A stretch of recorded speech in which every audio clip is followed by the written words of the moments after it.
I pozdrav svima ljudi, dobrodošli u moju novu epizodu. Kao što vidite, danas ćemo igrati Agario. Ovo je prva epizoda.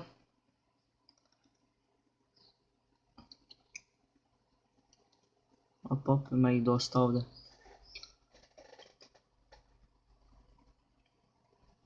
Nisam dugo igrao ovu igricu, tako da... Ako hoćete, napravit ću neki svoj server, pa ako hoćete možemo da igramo tako jedni protiv drugi. Ili ono, ko pre do prvog mesa. Znate već kako se to igra. Skoro mi je 54.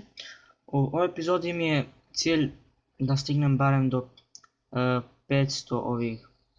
Da mi skor bude 500. To mi je cilj u ovoj epizodi. Na 70 za sada. Nešto sporo ide. Kristijan, dobro, pojeli smo Kristijana, super. Mislim za njega sigurno nije super, ali za nas jeste.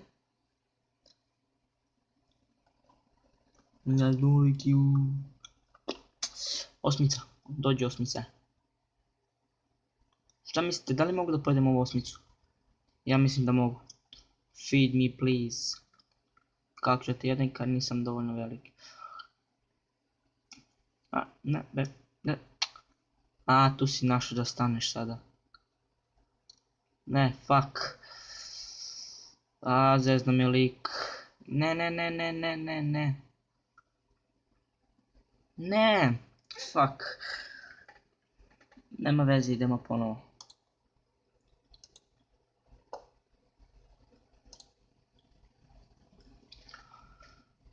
Idemo iz početka. Sad ću biti malo pažljiviji, neću da idem, da napadam odmah tako.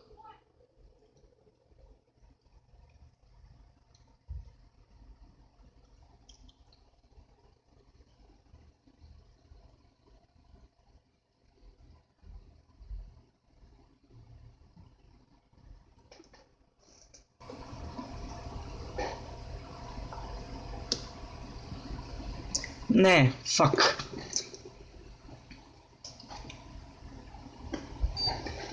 Zašto mi se restartovao kompjuter? Ok, nema veze, to je bilo to. Ćao.